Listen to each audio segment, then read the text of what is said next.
é derretimento da geleira. É derretimento da geleira do Líbano. É gelo derretido, lá do Líbano. Aí vem pra cá e abastece o Rapaz! Picolé. Cadê o garfo pra encher? É água gelada. Quando ele disser morna, é gelada. Pronto, passa aí.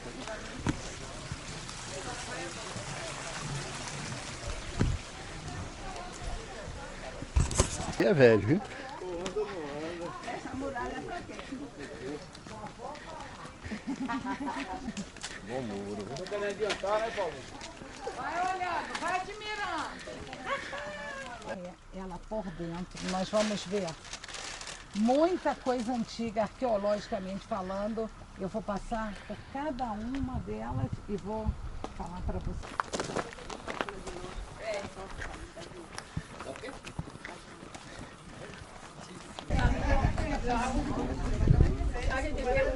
Junta aqui na sombra, pessoal. Tá ok? E quem é que esteve aqui também, pessoal?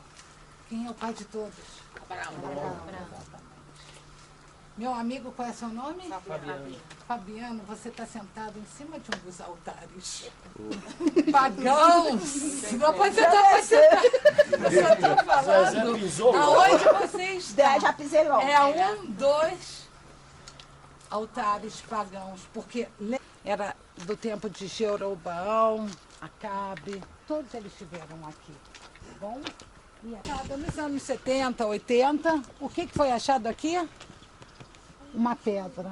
Como é que a gente escrevia? Uma pedra, a qual está escrito a casa de Davi. E daqui, ela não está aqui essa pedra, ela está guardada como tudo que é muito importante historicamente falando. Ela está no Museu de Israel, ok? Essa região aqui é uma região muito rica. E Jesus passeou por aqui também. E dentre essas questões que fala sobre o rei Davi, sobre Abraão, sobre a tribo de Dan, os altares levantados, houve um momento muito especial aqui. Um momento que tem um significado assim tremendo. Que é quando Jesus sai de perto dos fariseus, leva os seus discípulos para um lugar e pergunta assim: o que é que o povo está dizendo que eu sou? Aí Jesus está dizendo que o senhor é João Batista, está dizendo que é Elias, está dizendo que é Jeremias. Aí Jesus pergunta assim: e vocês? O que dizem que eu sou? Parece simples, mas é um momento onde ele sai, ele fica junto com os discípulos, ele faz uma pergunta muito particular. E as perguntas particulares, elas têm que ter um entendimento. E aqui o texto diz assim, esse texto está nos 3 evangelhos sinópticos, né? Mateus, Marcos e Lucas. Em Mateus, no capítulo 16, diz assim, então, a partir do versículo 13, fala da confissão de Pedro. Indo Jesus para a região de Cesareia de Filipe, que é essa região, perguntou a seus discípulos: quem os outros dizem que é o Filho do Homem? E eles responderam: uns dizem que é João Batista, outros dizem que é Elias, e outros dizem que é Jeremias ou um dos profetas. Ou seja, a quem assemelha o Filho do Homem? Quem ele parece? O ministério dele está associado mais a quem? Ao que Jesus perguntou: e vocês? Quem dizem que eu sou? Parece uma pergunta simples, mas essa pergunta tem a ver da seguinte questão: e vocês entendem que eu sou quem? Respondendo Simão Pedro disse: o Senhor é o Filho de Deus, Filho do Deus verdadeiro. E essa pergunta, apesar de ser uma pergunta simples, ela vai dizer assim: ó, vocês ouviram muita coisa, estão dizendo muita coisa, mas vocês entendem o que sobre isso? E aqui Jesus chama a atenção para uma coisa que é fundamental na vida cristã: é entendimento.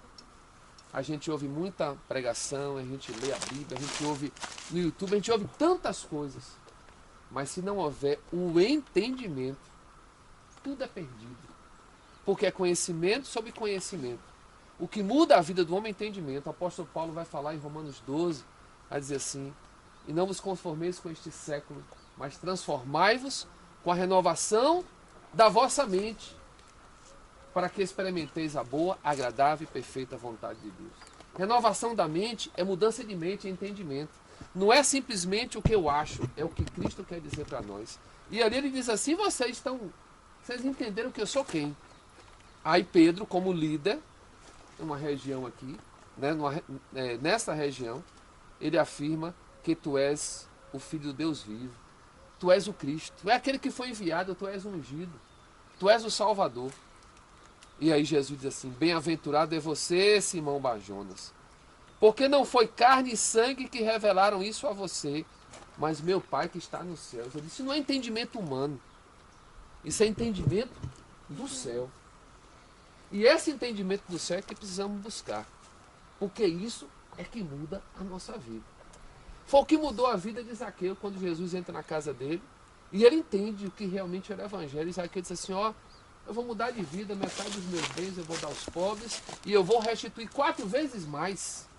Era o entendimento daquela viúva que tão pouco ela tinha, mas ela sabia que de Deus vinha tudo e ela oferta tudo. É o entendimento que não teve o jovem rico, quando Jesus chama para seguir e ele, por ter muitos bens e apegar, ele se entristece e vai embora. Então o entendimento para nós, a gente chega num lugar como esse onde Jesus esteve, e numa reunião como essa, há tanto silêncio, a gente passou ali pelo som das águas, e o som das águas nos remete à presença de Deus, o som de muitas águas. E ali o Senhor pergunta, o que é que você entende sobre mim? Não adianta só andar para a igreja, carregar uma Bíblia, eu faço parte de igreja A, de igreja B, de igreja C. Não tem nada a ver, o que Jesus quer é entendimento, porque isso é que muda. E aí ele continua dizendo assim, tu és feliz, porque verdadeiramente quem te revelou não foi ninguém, quem te revelou foi o Pai dos céus. Também eu lhe digo que você é Pedro, e sobre esta pedra edificarei a minha igreja e as portas do inferno não prevalecerão contra ela. Jesus não está falando de uma pessoa, Jesus está falando de um entendimento, de uma verdade. Sobre esse entendimento de quem eu sou, eu vou edificar a minha igreja. Sobre esta fé, eu vou edificar a minha igreja. Não é uma pessoa, é uma convicção. É uma revelação que Deus deu. Tu és o Filho. Os teus princípios vão ser a base da igreja. Isso é que é importante. Então nós entramos na igreja, ouvimos as pregações. Se não tivermos entendimento de um versículo que seja, a nossa vida pode não ser transformada. Eu conheci um rapaz viciado em droga, 20 anos, um dia ele ouviu a pregação e tinha assim, vós estáis limpos pela palavra. Ele disse, bem, se a palavra de Deus diz que eu estou limpo pela palavra, eu não preciso mais desta droga. E ali ele abriu mão daquela droga, porque ele entendeu a palavra. Quando nós entendemos quem nós somos em Cristo, nosso problema de identidade acaba. Ou seja, se Deus diz que eu sou filho dele, que eu sou filha dele, ele pagou um alto preço pela minha vida, e a minha vida é extremamente valiosa, quem vai me desmerecer? Quem vai me rebaixar? Quem vai dizer que eu não sou nada? Quem vai dizer que eu não vou sonhar? Quem vai dizer que eu não vou seguir? Ninguém. Se o meu Deus me deu isso, quem vai dizer o contrário? É entendimento. É dizer assim, eu sou filho do rei, eu sou filha do rei, e na fé eu vou conquistar tudo aquilo que Deus tiver para mim.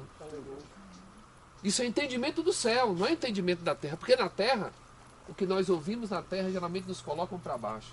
E o Senhor nem nos coloca muito acima nem muito abaixo. Coloca no nível correto de quem tu és. Tu és meu filho.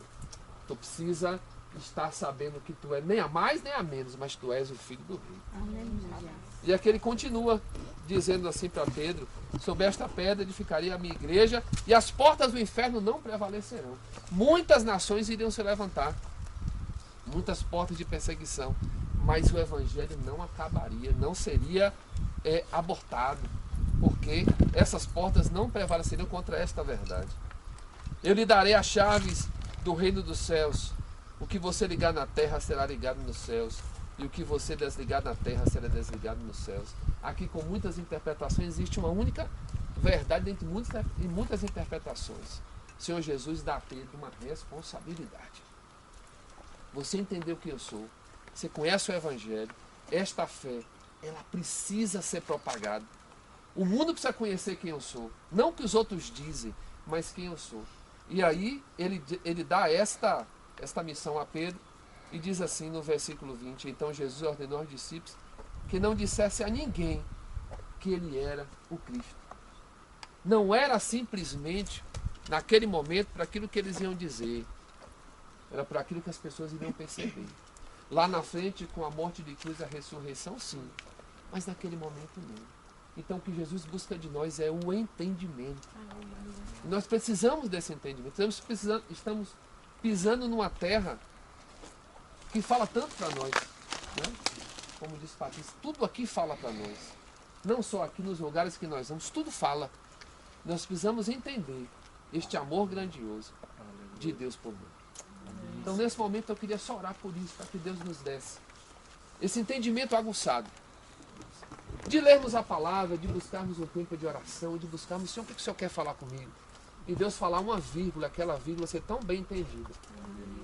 Que nos dê uma direção, que mude o nosso caminho daquilo que Deus não quer para nós.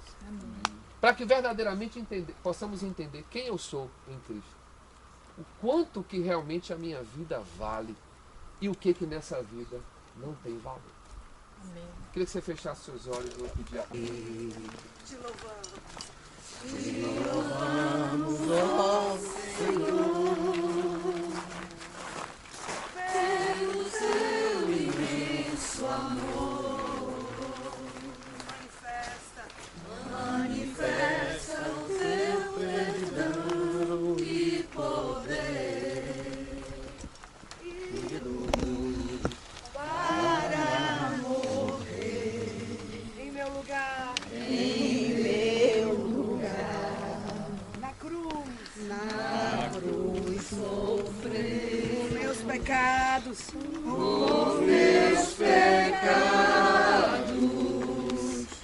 mas ressurgiu e vivo com Jesus.